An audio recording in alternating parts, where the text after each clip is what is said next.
Balaghat ranger college के इस campus में मेरा बालाघाट में मुख्यमंत्री बन के आने के बाद यह पहला कार्यक्रम है। मैं सभी को दो हाथ उठा करके आप सबको प्रणाम करता हूं, राम राम करता हूं। मंच पर विराजमान हम सबके वरिष्ठ नेता गौरीशंकर भाव लगातार 77 में पहली बार चुनाव लड़ लिया, अभिनंदन करें भाव का भी। और सम आदरणीय हमारे ढाल सिंह बिसेन साहब, लोकप्रिय सांसद, जोरदार अभिनंदन करें ढाल सिंह जी बिसेन साहब का। मंच पर ही विराजमान हमारे अपने इस जिले के सभी माननीय विधायक, हमारे लांजी विधायक, जोरदार अभिनंदन। और कटंगी है ना, दोनों का अभिनंदन। और हमारी बहन मुजारे बहन जी, आपका भी अभिनंदन। पटेल साहब, आपका भी अभिनंदन। मंच पर उपस्थित मेरे अपने छोटे भाई और आपके अपने भारतीय जनता पार्टी के जिले के अध्यक्ष नानू कांवरे जी, जोरदार अभिनंदन करें कांवरे जी का भी।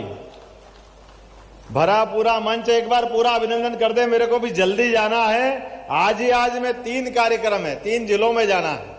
यहां के बाद तुरंत छिंदवाड़ा से फिर भोपाल में एक और कार्यक्रम है।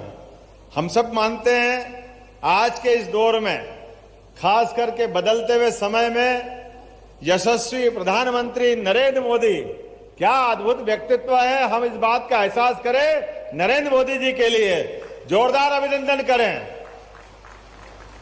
नरेंद्र मोदी जी का नाम लेते ही 142 करोड़ से ज्यादा देशवासियों के अंदर एक तरह से करंट दौड़ जाता है। अंदर से एहसास होता है, हां हमारे प्रधानमंत्री हैं जो अत्यंत पिछड़ी जाति से आते हैं, लेकिन देश के सबसे बड़े पद को गौरवान्वित करते हैं। ये लोकतंत्र के लिए खूबसूरती है और लोकतंत्र को गौरवान्वित करने का मौका है।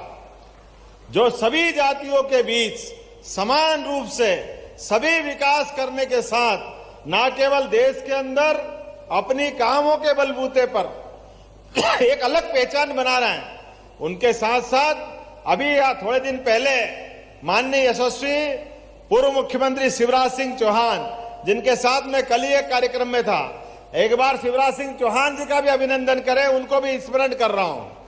मुझे इस बात की प्रसन्नता है कि लाडली लक्ष्मी कन्यादान योजना या हमारी लाडली लक्ष्मी बहनें, मुझे इस सरकार बनने के साथ अभी चिल्लाने लगे थे भाई बहन कि पैसा नहीं है, एक ही बार सरकार बनाइए, आगे कहां से लाओगे। हमने कहा पैसा भी है और योजना भी चलेगी, कोई योजना बंद नहीं होगी। ये भारतीय जनता पार्टी की सरकार है। हमने सबने लगातार प्रबंधन किए, कोई योजना बंद नहीं होगी। सभी योजना जिनके माध्यम से माता और बहनों की अगर जिंदगी में कोई उजाला आता है तो निश्चित रूप से ऐसी योजनाओं को कैसे बंद कर सकते हैं। और भाइयों और बहनों, और खासकर बहनों, आप सुन लेना, हर 10 तारीख को बराबरी से आपके खाते में पैसे आ रहे हैं, लेकिन इस बार तो और जल्दी करने वाले हैं, क्योंकि अगला महीना शिवरात्रि का भी है, होली का भी है, कई त्योहार है, बीच में खर्चे की जरूरत पड़ेगी। अब हमको आदत पड़ गई है, तो आपको आपके खाते में 1 तारीख को ही पैसे डाल दिए जाएंगे। ये पैसे आपके खाते में आने वाले हैं। ये आपके अपने इस छोटे से कार्यकर्ता का और प्रदेश के मुखिया का, मुख्यमंत्री का। और मुख्यमंत्री क्यों, मैं तो अपने आप को मुख्य सेवक मानता हूं। जब देश के प्रधान सेवक नरेंद्र मोदी है, तो डॉक्टर मोहन यादव कैसे अपने आप को मुख्यमंत्री मान सकता है। मुख्यमंत्री केवल संवैधानिक दायित्व के आधार पर, लेकिन प्रधान सेवक के साथ मैं भी मुख्य सेवक के रूप में आपकी भूमिका निभाने आया हूं। और आज यहां जब आपके बीच में आया हूं तो खाली हाथ नहीं आया हूं। अभी हमारे कांवरे जी कह रहे थे, कांवरे जी ने कहा कि ये आयुर्वेदिक के मंत्री थे, इनकी बहुत इच्छा थी। और यहां तो बालाघाट में पूरा वनांचल, कान्हा का आधा हिस्सा, अभी ढाल सिंह जी बता रहे थे कि आधा हिस्सा कान्हा राष्ट्रीय उद्यान का तो इसी में आता है। बड़े पैमाने पर हमारे यहाँ बड़ी संभावना है। ऐसे में अब हमारी, जैसे मैंने कहा पहले भी कि कोविड के समय आयुर्वेद का महत्व मालूम पड़ा था, तो आयुर्वेद के आधार पर इस क्षेत्र में विकास क्यों नहीं होना चाहिए।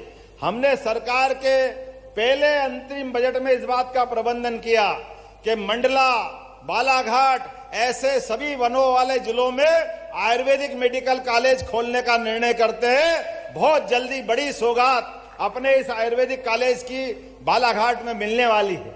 मुझे इस बात की भी प्रसन्नता है कि लगातार एक के बाद एक कई सारे उद्योग, आज भी जब मैं आया तो यहां पर 3 उद्योग, messrs Hindustan green energy limited, messrs Hindustan Thames private limited के माध्यम से औद्योगिक इकाइयों का भूमि पूजन मैंने किया है और 761 करोड़ की लागत के कई सारे निर्माण कार्य का यही भूमि पूजन लोकार्पण किया है। ये डबल इंजन की सरकार है। आप अभिनंदन करें अपने विकास कार्यों का। जरा आनंद आना चाहिए कि नहीं आनंद आना चाहिए? जोरदार ताली बजा करके ये सारे होने वाले कामों में आप सहयोगी बने। जो काम हम कर रहे हैं जरा आप देखो तो सही, कौन कौन से काम हैं। 715 करोड़ के 29 नवीन निर्माण कार्य जिनके आधार पर मैंने भूमि पूजन किया, उसमें 150 करोड़ की लागत से पीवीसी इंसुलेशन इलेक्ट्रिक मीरकपुर एक फैक्ट्री बनने वाली है, उसका भूमि पूजन हमने किया है। 300 करोड़ की लागत से गुडरू घाट, मैं आता हूं पंडितों की नगरी से तो मेरे को गुरु जल्दी दिखता है, लेकिन गुडरू घाट, ये गुडरू घाट में लगभग 300 करोड़ की लागत से इथेनॉल का नया प्रोजेक्ट का आज भूमि पूजन हुआ है। हम सब अभिनंदन करें इस बात का। 200 करोड़ की लागत से सिलिको फेरो अलाइज स्टील इकाई का निर्माण कार्य भी यहां शुरुआत की है। लगभग 12 करोड़ 51 लाख की लागत से कीनी, खुरमंडी, अमई, कोचेवाई, बकोड़ा इत्यादि स्कूल, हाई स्कूल खोलने का यहां का भूमि पूजन किया। कौन कौन से विधायक के क्षेत्र में आता, हाथ खड़े कर देना, बताते जाना। आपके इसमें भी आता है, बहुत अच्छा, ताली वाली बजा कर अभिनंदन कर सकते। 2 करोड़ 17 लाख की लागत से तिरोड़ी मलाज खंड शासकीय महाविद्यालय का आज यहीं पर निर्माण कार्य का भूमि पूजन किया जा रहा है। इस अवसर पर चंदन नदी पर झालीवाड़ा मेहदुली मार्ग में 11 करोड़ 43 लाख की लागत से वाराणसी ने जोरदार अभिनंदन करें अपने इस नए निर्माण कार्य का। 20 करोड़ 42 लाख की लागत से, अब नाम पढ़ूंगा तो बहुत सारे हो जाएंगे, विभिन्न ग्रामीण सड़कों का भूमि पूजन भी यहीं संपन्न किया है। और 45 करोड़ की लागत से लगभग 45 विकास कार्यों का यहां पर आज लोकार्पण किया जा रहा है, जिसमें 20 नल जल योजना। आप बताइए, हमारे भाई बहन गांव के अंदर वो नल से जल क्यों नहीं पी सकते? ये नरेंद्र मोदी जी की सरकार है जिनने निर्णय किया एक एक गांव में नल जल योजना के माध्यम से प्रत्येक गांव के अंदर नल जल की इकाई स्थापित करेंगे।